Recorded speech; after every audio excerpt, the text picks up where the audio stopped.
Greetings, all you JAX and Janets, and welcome to your daily dose of donkey with Ginger. It's your boy, the Viking Donkey, coming to you with some Steelers talk. Preseason week 2 just finished, and there is a lot to talk about going on around the league. Apparently, Lamar Jackson turned down more money than what Kyler Murray got from Arizona, which, hey, betting on himself. Let's see how it works out for the man. And bigger news in the AFC North. Deshaun Watson, the suspension's real this time. It's going to be 11 games, which, as you know, I was pushing for 12, so I can't complain about 11. It works out perfect. That means he misses all but 6 games of this season. And put on top of that, the Browns now only will owe him the $10 million this year that's against the cap, and then $45 million next year against the cap, which was what my only real concern was. That the Browns have to start paying him the big money when they were supposed to. If he got a year-long suspension, that wouldn't have been the case. He would have only been owed $10 million next year against the cap instead of $45, which would help the Browns out. I think this is the best possible punishment for anyone who's not a Browns fan, because it's the one that hurts the Browns the most for this season and next, as compared to ways that could only hurt the Browns for this season or hurt them for next season, potentially, type of suspensions. So I, for one, am really happy they got 11 games this year, albeit also with like the year suspension he had last year that wasn't really a suspension, being on the commissioner exempt list, so he still got paid and all that fun stuff, but essentially was not allowed to play football for a year. But then Deshaun Watson and the Browns show their absolute ridiculousness about the whole situation, and if you haven't read the comments, I tell you, go read about the Browns, their GM, their owners, the Haslams, their GM Barry's comments about what Deshaun Watson situation is and how they don't feel they did anything wrong and that this is all in the right and the up and up. And it's just really, really funny to see, because honestly, these people must be living in delusional land. And then you have Deshaun Watson, also confused me. He comes out and he apologizes on one hand. He's like, I'm sorry for all these people I hurt. I'm sorry for these women, for that. Not exact quote, but apparently he is apologizing for everything. But at the same time, he goes out and goes, oh yeah, by the way, though, I was innocent all the time. If you were innocent, then why did you have to apologize? Like, you're really confusing, and you weren't helping yourself out, especially since you still have at least one of the civil suits pending. So whatever happens there happens, but I'm happy to see this. And I, for one, am hoping if the Pittsburgh Steelers don't win the Super Bowl this year, it's the Baker Mayfield-led Carolina Panthers, because I just think that'd be funny if we get a curse of Baker Mayfield going on in Cleveland. I'd love to see it happen. So, Baker, just want to let you know I'm rooting for you down there in Carolina, so get it done. As for the Steelers preseason game, it was a 16-15 win, I believe, against the Jacksonville Jaguars. Not really a whole lot. I watched this game twice, and I'm not sure what my notes should say other than the one pressing issue that I've been saying from day one, and I do think we improved our offensive line. I think Cole and Daniels will be improvements over what we had before. But I really feel Kendrick Green's a huge downgrade at guard. Dan Moore Jr. looks even worse than before, because people saw what kind of moves could beat him, and it's on tape. And unless this offensive line steps up, I don't think it really matters who's at quarterback, because they looked terrible out there. I mean, Dan Moore getting blown up for sacks, for holding penalties, killing drives. Daniels also got blown up a couple times back there, got a big holding penalty. I think we averaged under a yard a carry for the running backs. Not going to get it done. I'm not even going to blame Benny Snell back there, although I still don't think he should make the team. Although he did have a nice receiving touchdown, so you got to give Benny Snell his due. And he does make an impact on special teams. We saw that with a play out there, since now we're going to move on to how the offensive line made the running backs look bad. I don't even know how'd you even evaluate the running backs based off how bad that line looked. Same with the quarterbacks, but I think it's actually a good thing to see the quarterbacks play under pressure, because that's how they're going to have to play this year. What you did see, and we'll go into all three quarterbacks here. You start with Mitch Trubisky. You saw his escapability. He definitely has that athleticism he brings. Big problem for me, though, is his accuracy when under pressure is terrible, and it just did not. It showed up again. It was the problem he had in Chicago. It's just when that pressure's in his face, Mitch can get away, but he just can't throw the ball accurately on the move. Now, let's go to quarterback 2. That would have been Kenny Pickett this week. Only incompletion as a spiked ball. His first drive was killed because of a holding penalty. His second drive almost got killed because of a holding penalty after Which, to be fair, I'm not sure I can blame Dan Moore on this because the guy who was offside is the guy Dan Moore had to hold, so can't really blame him there. But negates the touchdown to Deontay Johnson, but then he throws a touchdown right back to Benny Snell, showing that mistakes and things don't seem to bother Kenny Pickett. He just goes and gets the job done. I like to see it. Claypool making a man catch for Trubisky was really good to see. And Mason Rudolph doing what he could. I mean, he had to hit the checkdowns because the offensive line didn't give him any time to go deep. He completed almost all his passes, scored the game-winning touchdown. Not much to complain there, what you saw out of Mason Rudolph.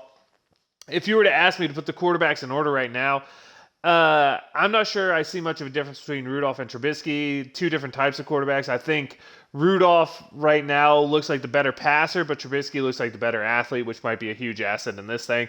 However, if you watch the first two preseason games, there is one quarterback, in my opinion, that stood head and shoulders above the rest, and that was Kenny Pickett. He has that poise. He has that moxie. He led the game-winning drive his first time, and then this time led a 2-minute scoring drive. That's what you want to see. I love what I've seen from the first-round pick, the Pit Boy. I can't complain about anything I've seen out of Kenny Pickett. Go to the wide receivers. One ball clanked off Deontay's hands. That was almost an interception for Trubisky. Is about the only negative I could say there. Claypool looked good. Pickens didn't have as big of a game, but the offensive line played terrible, so that played into that. Freiermuth came out there, looked really good. Zach Gentry looked really good. Good-looking signs for all of those when you consider you had Johnson, Claypool, Pickens, Austin we haven't seen yet. Gunner looked okay, but had a big fumble in that fourth down sweep, although he showed his elusive ability there. I mean, you think he made 6 people miss in the backfield to go from 4th and 1 that was going to be a 3-yard loss to 4th and 1 that was a fumble loss, but he almost got the first down if he would have held on to the ball. And I'll tell you right now, Gunner looks elusive. I can't wait to see him on some punt returns back there. And then a guy who's not going to get talked about because he's like 8th on the receiver depth chart. But Tyler Vaughn's had another nice game out there, albeit against a bunch of probably not NFL roster guys. But, I mean, Vaughn's is a guy who might now get himself a practice squad look, if not in Pittsburgh, then somewhere, because he deserved it. He was out there playing really good. One thing I can say I noticed on the offensive side outside of the bad line play, and who I think should be starting at quarterback right now just based off the first 2 preseason games, the running backs. You look, Anthony McFarland looks fast. Warren looked pretty fast. Durant looks faster than Benny Snell. The only thing I'm going to say is Benny Snell twice got a toss play, and it just seemed like it took him eternity to get forward towards the line of scrimmage. I mean, just the lack of speed there. And then the question becomes, can the Steelers carry on offense 2 backs who are purely just there for special teams? Because right now, unless Benny Snell shows something in preseason game 3, if he's even going to play it, Benny Snell to me is there purely to be a special teamer. Because if he's the backup running back, the Steelers might be in trouble unless that speed is something he's just not showing in the preseason, which that's a silly thing to do. But you'd have Benny Snell, and then you'd have Derek Watt, who neither one seems to be a part of the offense. Both are there for special teams. Can you really afford to carry 2 backs only for special teams? Now that we get going into the defensive side of the ball, I'm not sure what I want to say out there. No one really impressed me. The run defense, when the first teamers was in there, was still a little weak. Cam Sutton almost had an interception, but what a throw by Trevor Lawrence. You saw all the arm talent that man has. And TJ Watt got himself a sack doing TJ Watt things, but when you put on the rest of the team, it was like, I hope Ogunjobi gets a step back. I hope Alu gets a step back because they looked a little bit slow, a little bit rusty. Really, no one playing out there impressive. Miles Jack played really well downhill with the first team. Minka Fitzpatrick still afraid to tackle, which could be costly at times.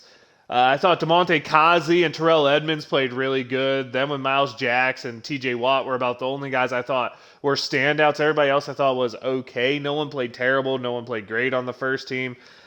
Don't really know what to say there. I mean, Devin Bush looked kind of passable this time, but I don't really think he looked much different than Robert Spillane, except he was a little better in coverage, but a little worse in terms of coming downhill at the running back. So I don't know what to say there. Hopefully he steps it up a little bit. There are a couple of guys that I wanted to point out on the second team that I thought looked really good. I thought Robinson, the 7th-round draft pick, looked really good playing downhill, playing hard, playing fast.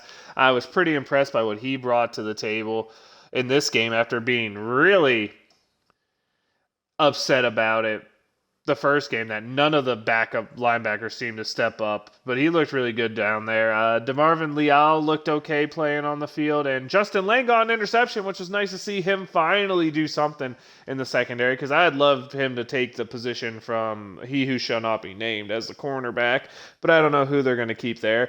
All I know is the second preseason game against a team like the Jags that have a very young and unproven roster was not as impressive as I was hoping it would be, but we're here now. This is what we have to evaluate.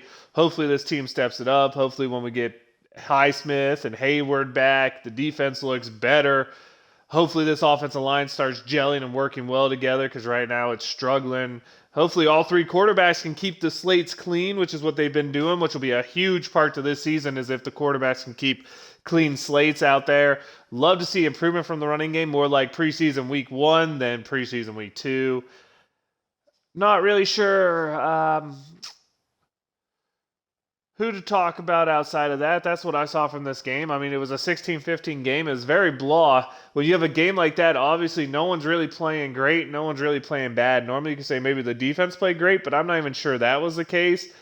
There's just a lot of missed open receivers by Bethard in the second half. Lawrence in the first half. Costly penalties both ways. It was a sloppy game. Let's just put it that way. What I will say is the penalties made this game sloppy. As a sloppy game, the score didn't happen, and that's what you saw there. Looking forward to see the last week of preseason, see a little bit more of roster cuts coming down.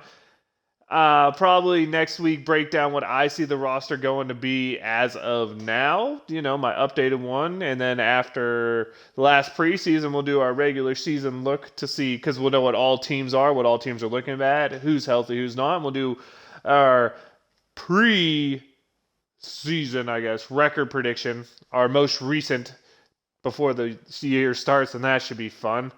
And I guess it's time for a shout out, and I don't really know who to give a shout out to this week with all the struggles. You know what? I'll give the shout out to all three of the Steelers quarterbacks, because they're all saying proper things, all staying happy, and all three playing clean football. So I have to give a shout out to that preseason sloppy football, all three quarterbacks staying clean in terms of their turnovers. That'll be what my shout out is for this week. Time to let you know, I am the Viking Donkey. That's Viking_Donkey on Twitch and Twitter. Your daily dose of donkey with Ginger is the YouTube channel. Leave us a like, leave us a comment. Tell us what you want to hear. Tell us what you don't want to hear. And I'll be back next week. Maybe I'll be able to get the co-host going. I was planning on doing that this week, but I totally forgot I had a concert to go to on Saturday night, so my bad, anyone who's expecting the co-host to be back. I'm going to try to hook that up for next week to get you a little more insight than just what's going inside the mind of the donk. Anyway, Steeler Nation, Donk Nation, it's football time. You got to love it. Wave them if you got them. Here we go.